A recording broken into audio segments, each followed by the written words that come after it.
வாழ்க வளமுடன். அனைவருக்கும் சிவகரி நண்பன் வணக்கம். இந்த வீடியோவில் எதை பற்றி பார்க்க போகிறோம், நிஃப்டி மற்றும் பேங்க் நிஃப்டி அடுத்த நகர் அப்படின்னு பார்ப்போம். அதுக்கு மட்டும் சப்ஸ்கிரைப் பண்ணிங்க. வீடியோ பிடிச்சிருந்தா லைக் பண்ணுங்கள், ஷேர் பண்ணுங்கள், கமெண்ட் பண்ணுங்கள். உடனுக்குடன் அப்டேட்டுக்கு டெலிகிராம் லிங்க் டிஸ்கிரிப்ஷனுக்கு ஜாயின் பண்ணிங்க. சரி வாங்க வீடியோக்குள்ளே போவோம். ஃபஸ்ட்டு நம்ம என்ன சொல்லியிருந்தோம், என்ன நினச்சி ஃபஸ்ட்டு பார்ப்போம். ஃப்ரெண்ட்ஸ், நிஃப்டி சார்ட் வச்சுருக்கேன். நிஃப்டி சார்ட்லாம் சொல்லியிருந்தோம்னா இந்த 21,840 to 860 வந்து ஒரு ஸ்ட்ராங் ரெசிஸ்டன்ஸ் இருக்க வாய்ப்பு. அதை டேயில் நம்ம ட்ரெண்ட் லைன் போட்டிருந்தோம். இந்த ட்ரெண்ட் லைனை பிரேக் பண்ணுறதுக்கான வாய்ப்பு அதிகம் அப்படிங்கிற மாதிரி சொல்லியிருந்தோம். ஆனால் மார்க்கெட்டுக்கு இந்த இடத்துல பையிங்கும் வாய்ப்பு அதிகம். அதனால் ரெண்டாக பிரித்து போட்டிருந்தோம். உங்களுக்கு தெரியும், அதான் நேற்று வீடியோ சொல்லியிருந்தோம். இந்த இடத்துல மார்க்கெட் சின்ன பையிங் இருக்க வாய்ப்பு இருக்கும். ஆனால் அதே சமயத்தில் இந்த 22,120 to 22,186 எல்லோ ஜோன் போட்டிருந்தோம். இந்த இடம் தொட்டால் மார்க்கெட்டு விலகிறதுன வாய்ப்பு அப்படிங்கிற மாதிரி சொல்லியிருந்தோம். ஆனால் மார்க்கெட்டை பொறுத்தளவுக்கு ஓப்பன் ஆனது பார்த்திங்கன்னா 22,250 இந்த ரேஞ்சில் ஓப்பன் ஆகி மார்க்கெட் பொறுத்தளவு நம்ம சொல்லியிருந்தோம் இந்த ரேஞ்ச் வரைக்கும் வந்துட்டு மார்க்கெட்டுக்கு இந்த இடத்துல கொஞ்சம் சைட்வேஸ் வந்து மார்க்கெட் அப்சைட் திரும்பிடுச்சு. ஆனால் என்னோடய பாயிண்ட் ஆஃப் வியூவில் மார்க்கெட் இறங்கும், இந்த இடத்த பிரேக் பண்ணுறதுன வாய்ப்பு அதிகம் அப்படிங்கிற சொல்லியிருந்தோம். இன்னொரு பாயிண்டில் டே கேண்டில் செட்டப்னு சொல்லியிருந்தோம்னா இந்த இடத்துல அதாவது பிரேக் பண்ணிவிட்டு ஒரு விக்கு வச்சுட்டு நம்ம ஒரு ஹேமர் மாரி ஒரு கேண்டில் போட்டோட மேலே போகிறதுக்கான வாய்ப்பும் உண்டு அப்படிங்கிற மாதிரி கொடுத்துருந்தோம். ஆனால் இந்த ரேஞ்சு பிரேக் பண்ணால் தான் அடுத்த ஃபால் இருக்கும் அப்படிங்கிற மாதிரி நம்ம கொடுத்துருந்தோம். சரி ஓகே. ஆனால் இப்போ டே கேண்டில் பார்த்தோம்னா அந்த மாதிரி செட்டப்பில் தான் முடிஞ்சிருக்கு. அதை நான் வந்து நிஃப்டியோட வீடியோவில் சொல்கிறேன்.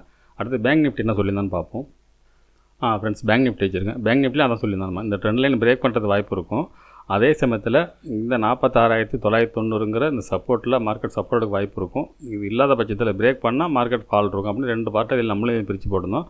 ஆனால் இந்த இடத்துல பை ஆகிறது வாய்ப்பு. ஆனால் இந்த ட்ரெண்ட் லைன் தொட்டால் பெருசாக ஃபால் ஆகும் அப்படிங்கிற மாதிரி சொல்லியிருந்தோம். இந்த தொட்டிருந்தாலும் மேலே போய்ட்டு ஃபால் ஆகும் அப்படிங்கிற மாதிரி சொல்லியிருந்தோம்.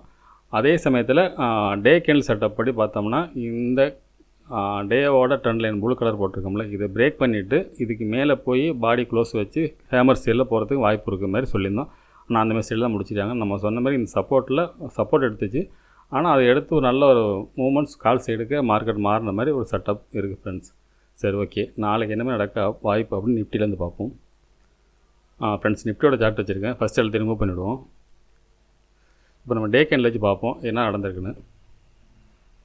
ஃப்ரெண்ட்ஸ், நிஃப்டியோட டே கேண்டில் செட்டப் பார்த்தீங்கன்னா நம்ம இந்த இடம் சொல்லியிருந்தோம். இந்த இடத்துல லேசாக ஒரு பிரேக் கூட கொடுக்க வாய்ப்பு இருக்கும். ஆனால் இங்கேருந்து சப்போர்ட் எடுத்தால் மார்க்கெட் மேலே போக வாய்ப்பு இருக்கும். இல்லைனா இதை பிரேக் பண்ணால் கீழே விழுக வாய்ப்பு அப்படின்னு சொல்லியிருந்தோம். ஆனால் டே கேண்டில் பார்த்தீங்கன்னா கடகா ஒரு பெருசாலாம் பிரேக் பண்ணல, ஒரு மைனூட்டாக ஒரு சின்ன ஒரு பிரேக் மட்டும் தான் இருந்துச்சு. இந்த இடத்துல பார்த்தீங்கன்னா உங்களுக்கு தெரியும். அந்த இது லேசாக பிரேக் பண்ணிவிட்டு மார்க்கெட் வந்து அழகாக ஒரு ஹேமர் போட்டு முடிச்சுட்டாங்க. இது வந்து ஒரு புல்லிஸ்க்கான செட்டப் தான் இந்த இடத்துல நடந்திருக்கு. அதாவது எப்பயுமே சப்போர்ட் லெவலில் இந்தமாதிரி ரிவர்சல் கேண்டில் போட்டால் மார்க்கெட் மேல் நோக்கி போகிறது வாய்ப்பு அதிகம். இப்போ ரிவர்சல் கேண்டில் இது வந்து ஹேமர்.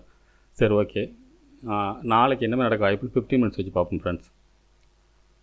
ஃப்ரெண்ட்ஸ், 15 மினிட்ஸ் வச்சுருக்கேன். இந்த 15 மினிட்ஸ் செட்டப்படி பார்த்தோம்னா ஃபஸ்ட்டு சப்போர்ட் பார்த்தோம்னா 20,070 அப்படிங்கிற ஃபஸ்ட்டு சப்போர்ட்டாக இருக்கும். அதுக்கடுத்து நெக்ஸ்ட்டு பார்த்தோம்னா 21,933. அதுக்கு அடுத்து போனால் இன்றைக்கி போன லோ, அதாவது 21,821 தேர்ட் சப்போர்ட்டாக இருக்கும். இப்போ மார்க்கெட்டோட மூவ்மெண்ட்ஸ் பார்த்தோம்னா இன்றைக்கி போட்டு இந்த டே கேண்டில் படி பார்த்தோம்னா ஒரு ஹேமர், அதன்படி பார்த்தோம்னா மார்க்கெட் வந்து அப்சைடு திரும்பத்தான வாய்ப்பு அதிகம். அதே சமயத்தில் நம்ம இதில் ஒரு ட்ரெண்ட் லைன் போடுவோம்.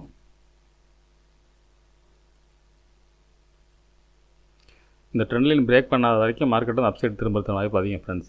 இந்த இடத்த பிரேக் பண்ணிச்சுன்னா மார்க்கெட் திருப்பி ரொம்ப இறங்க வாய்ப்பு இல்லை. இந்த நம்ம டேவோட லோ, அதாவது 21,821 வரைக்கும் வந்துட்டு திருப்பி இங்கே சப்போர்ட் வாய்ப்பு இருக்கும். இதுக்கு கீழே பிரேக் பண்ணால் மட்டும்தான் இனிமேல் ஃபால்னு எப்போ எடுத்துக்க முடியும்னா இதுக்கு கீழே பிரேக் பண்ணால் மட்டும் தான் நம்ம கீழேன்னு எடுத்துக்கலாம். அது வரைக்கும் மார்க்கெட் அப்சைடு திரும்பத்தான வாய்ப்பு தான் அதிகம் ஃப்ரெண்ட்ஸ். திரும்பிடுச்சு, இந்த மேலே இறங்கினாலும் மேலே போகிறதுன வாய்ப்பு தான் அதிகமாக தெரியுது இந்த ட்ரெண்ட் லைன் பிரேக் பண்ணாத வரைக்கும். அதே சமயத்தில் பார்த்தோம்னா இன்றைக்கி ரெசிஸ்டன்ஸ்னு பார்த்தோம்னா இன்றைக்கி போன ஹை 22,131 ஃபஸ்ட்டு ரெசிஸ்டன்ஸாக இருக்கும். அதுக்கடுத்து பார்த்திங்கன்னா 21,860, அதுக்கடுத்து 22,252, 22,252.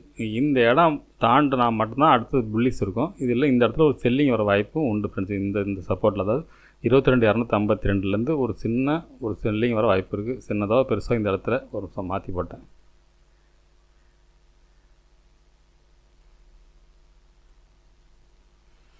எப்போ அந்த 22,252 பிரேக் பண்ணது அதுக்கப்புறம் மார்க்கெட் வெரி புல்லிஸாக மாறிடுச்சுன்னு அர்த்தம் ஃப்ரெண்ட்ஸ். அதுக்கிடையில் மார்க்கெட்டை பொறுத்தளவுக்கு இந்த 22,252க்கும் இந்த ட்ரெண்டில் எனக்கும் அதாவது 22,070 இடையில் மார்க்கெட் இருக்கிறதான வாய்ப்பு அதிகம் ஃப்ரெண்ட்ஸ். நாளைய பொறுத்தளவுக்கு என்னோடய பாயிண்ட் ஆஃப் வியூவில் மார்க்கெட்டுக்கு போயிட்டு இந்த இடம் தொட்டுட்டு திருப்பி இங்கே வந்து இதிலேருந்து சப்போர்ட் எடுத்தால் மேலே போக வாய்ப்பு இருக்கும். அப்படி இல்லாத பட்சத்தில் இந்த இடம் சப்போர்ட் எடுக்க முடியாத பட்சத்தில் இந்த ட்ரெண்ட் லைன் பிரேக் பண்ண பட்சத்தில் மார்க்கெட் வந்து இந்த இடம் வந்துட்டு கூட போகிறதுக்கு வாய்ப்பு இருக்குது ஃப்ரெண்ட்ஸ். இதுதான் இது மூமெண்ட்ஸ் ஒரு செட்டப் இந்த மாதிரி தான் இருக்க வாய்ப்பு. 22,252 பிரேக் பண்ண மட்டும் மேலே போகும். அப்படி இல்லாத பட்சத்தில் இந்த இடத்துல வந்து மார்க்கெட் திருப்பி இந்த ட்ரெண்ட் லைன் பிரேக் பண்ணுறதோட வாய்ப்பு இருக்கும். இந்த இடங்கள்ல, அதாவது இந்த இடம் நாளைக்கு முக்கியமான இடம் பார்த்தீங்கன்னா 22,250க்கும் 22,120க்கும் இந்த ஃபஸ்ட்டு சப்போர்ட்டுக்கும் தேர்டு ரெசிஸ்டன்ஸுக்கு இடையில மார்க்கெட் இருக்கிறதுக்கான வாய்ப்பு அதிகம் ஃப்ரெண்ட்ஸ். சரி, ஓகே, பேங்க் நிஃப்டியை பார்ப்போம். ஃப்ரெண்ட்ஸ், பேங்க் நிஃப்டி சார்ட் வச்சுருக்கேன். ஃபஸ்ட்டு எல்லாம் ரிமூவ் பண்ணிவிடுவோம். இப்போ நம்ம டே கேண்டில் வச்சு என்ன மாதிரி மூவ்மெண்ட்ஸ் இருக்க வாய்ப்புன்னு பார்ப்போம். ஃப்ரெண்ட்ஸ், டே கேண்டில் வச்சுருக்கேன். நம்ம நேற்று போட்டு அதே ட்ரெண்ட் லைன் இப்போ இன்றைக்கி யூஸ் பண்ணுவோம். நடந்து பார்ப்போம். இப்போ பார்த்தீங்கன்னா இந்த ட்ரெண்ட் லைனை பிரேக் பண்ணிவிட்டு மார்க்கெட் மேலே போய் க்ளோசிங் கொடுத்துட்டாங்க. இது கிட்டத்தட்ட ஒரு ஹேமர் செல். நிஃப்டியோட பேங்க் நிஃப்டியோட நிஃப்டி வந்து நல்ல ஹேமர் மாதிரி இருந்துச்சு. இது கூட பாடியும் ரெண்டு ஈவனாகவே இருக்க மாதிரி இருக்குது. இருந்தாலும் அது புல்லிஷ் கேண்டில் தான். ஆனால் நேற்றோட கேண்டிலுக்கு மேலே ஹையில் முடிச்சிருந்தாங்கன்னா எனக்கு கிளியராக நம்ம வந்து அப்சைடும் சொல்லலாம். இருந்தாலும் அது மார்க்கெட் அப்சைடுக்கான வாய்ப்பு தான் அதிகமாக தெரியுது friends. Friends, bank Nifty 15 minutes chart வச்சுருக்கேன். இப்போ பார்த்தோம்னா நம்ம டே கேண்டில் செட்டப் சொல்லிட்டோம். இப்போ பார்த்தீங்கன்னா 47,910 அப்படிங்கிறது வந்து ஃபஸ்ட்டு ரெசிஸ்டன்ஸாக இருக்கும். இந்த இடத்த பிரேக் பண்ண பட்சத்தில் மார்க்கெட் உடனே மேலே போயிருமா அப்படின்னா கொஞ்சம் ரிஸ்க் தான். ஏன்னா இந்த இடத்த ஃபஸ்ட்டு மார்க்கெட் வந்து பிரேக் பண்ணிவிட்டு மார்க்கெட் மேலே போகிறதுக்கான இண்டிகேட்டர் வந்து எப்போ பண்ணோம்னா இந்த இடத்த பிரேக் பண்ணால் இந்த இடத்துல ஒரு 5 மினிட்ஸோ இல்லை 15 மினிட்ஸோ ஒரு க்ளோசிங் கொடுத்துச்சுன்னா மார்க்கெட் வந்து அடுத்து மேலே போகிறதுக்கு வாய்ப்பு அதிகம். ஆனால் இந்த இடத்துல உடனே மேலே போயிடாது. க்ளோசிங் கொடுத்துட்டு, ஏன்னா இப்போ இருக்க செட்டப் படி சொல்கிறேன், இது பிரேக் பண்ணிவிட்டு திருப்பி நம்மளோட இந்த ட்ரெண்ட் லைன், அதாவது 47,300 அந்த ரேஞ்சுக்குள்ளே வந்து இல்லைனா இந்த இடம், அதாவது 47,155 வந்து மறுபடியும் சப்போர்ட் எடுத்து போணுச்சுன்னா மார்க்கெட் வந்து அப்சைடு மேலே போகிறதுக்கு வாய்ப்பு ரொம்ப அதிகம் ஃப்ரெண்ட்ஸ். இந்த இடத்துல என்ட்ரியோட நம்ம இறங்கினா எந்த அளவுக்கு இறங்குதோ அந்த அளவுக்கு எடுக்கலாம். அதாவது 47,494 கூட எடுக்கலாம். இந்த சப்போர்ட், அதாவது ஃபஸ்ட்டு சப்போர்ட்டில் கிடையாது, செகண்ட் சப்போர்ட்டில் இல்லைனா இந்த ட்ரெண்ட் லைன் இந்த ரேஞ்சுக்குள்ளே மார்க்கெட் இறங்குனுச்சுன்னா இந்த இடத்துல மார்க்கெட் நம்ம என்ட்ரி எடுத்தோம்னா ஒரு நல்ல வாய்ப்பு இருக்கும். அதே சமயத்தில் இந்த இடத்துல ஒரு ஃபேக் பிரேக் அவுட் மாதிரி பண்ணிவிட்டு இறங்குறதுக்கு வாய்ப்பு அதிகம் ஃப்ரெண்ட்ஸ்.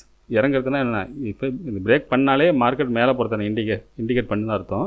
அதுக்கப்புறம் மார்க்கெட் இறங்கிட்டு இங்கே சப்போர்ட் எடுத்தால் மறுபடியும் மேலே போக வாய்ப்பு அந்த மாதிரி தான் தெரியுது ஃப்ரெண்ட்ஸ். இல்லை ஃபஸ்ட்டு 5 மினிட்ஸை பிரேக் பண்ணி இந்த ட்ரெண்ட் லைனுக்கு மேலே ஒரு 5 மினிட்ஸ் பிரேக் பண்ணி அந்த 5 மினிட்ஸ்க்கு மேலே மறுபடியும் பிரேக் பண்ணிச்சுன்னா இந்த இடத்துல நம்ம கால் சைடு போகலாம். அந்த மாதிரி செட்டப் தான் இருக்குது. என்னோடய பாயிண்ட் ஆஃப் வியூவில் மார்க்கெட் மேலே போகிறதுக்கான வாய்ப்பு அதிகம். ஆனால் ஃபஸ்ட்டு ஒரு மேலே போயிட்டு ஒரு டவுன் கொடுத்துட்டு மறுபடியும் மேலே போகிறதுக்கான வாய்ப்பு அதிகமாக தெரியாத மாதிரி தான் ஃப்ரெண்ட்ஸ் எனக்கு என்னோடய பார்வையில் தெரியுது. அதே சமயத்தில் ரெசிஸ்டன்ஸ்னு எடுத்துட்டோம்னா 48,258ங்கிறது செகண்ட் ரெசிஸ்டன்ஸாக இருக்கும். அதுக்கு அடுத்தது பார்த்திங்கன்னா 48,457, அதுக்கு அடுத்தது 48,659 இது வரைக்கும் போட்டிருக்கேன். இந்த இடத்த பிரேக் பண்ணாலும் இந்த அளவுக்கு போகிறது வாய்ப்பு இருக்கும். ஆனால் இறங்கிட்டு மறுபடியும் போகிறதுக்கான வாய்ப்பு தான் என்னோடய பார்வையில் தெரியுது ஃப்ரெண்ட்ஸ். அதாவது இந்த மாதிரி இதை எடுத்துகிட்டு மேலே போயிட்டு இந்த இடம் இந்த ரேஞ்சு கூட போயிட்டு திருப்பி ஒன்று இந்த இடத்த சப்போர்ட்டுக்கு வாய்ப்பு இருக்கும். ஒன்று இப்படி எடுக்கலாம், இல்லைனா திருப்பி வந்துட்டு இதுலேருந்து ஒரே ஜம்ப்பாக மேலே போகிறதுக்கான வாய்ப்பு அதிகம் ஃப்ரெண்ட்ஸ். இந்தமாதிரி செட்டப் இருக்கிறதுக்கான வாய்ப்பு தான் அதிகமாக தெரியுது. ஏன்னா இன்றைக்கி வந்து க்ளோசிங் வந்து நேற்றோட கேண்டிலுக்கு மேலே முடிச்சிருந்தாங்கன்னா அது வேறு டைப்பாக இருக்கும். இன்றைக்கி அந்தமாரி முடிக்கல அவங்க. அதனால் மார்க்கெட்டை பொறுத்தளவுக்கு மேலே போகிற மாதிரி போயிட்டு இந்த பிரேக் பண்ணிவிட்டு திருப்பி வந்து இந்த இதை மறுபடியும் ஆர்டர் எடுத்துகிட்டு மறுபடியும் மேலே போகிறதுக்கான வாய்ப்பு தான் அதிகம் ஃப்ரெண்ட்ஸ். அதே சமயத்தில் இன்னையோட டேவோட லோ 48,986 பிரேக் பண்ணும் பட்சத்தில் மார்க்கெட் பெருசாக ஃபால் ஆகிறதுக்கும் வாய்ப்பு உண்டு. ஆனால் இது வாய்ப்பு கொஞ்சம் கம்மி தான்.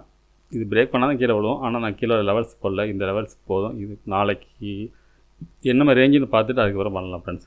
அப்படி இல்லை மார்க்கெட்டை பொறுத்தளவுக்கு நாளைய கேண்டில் வந்து இந்த ஹை, அதாவது 47,910க்கும் இந்த ட்ரெண்ட் லைனுக்கும் 47,280க்கும் இடையில இந்த ரேஞ்சுக்குள்ளே, ரேஞ்சுலாம் கிட்டத்தட்ட 700 பாயிண்ட் இருக்குது. இந்த ரேஞ்சுக்குள்ளே மார்க்கெட் இதுக்குள்ளே முடியறதுக்கான வாய்ப்பு இருக்குது.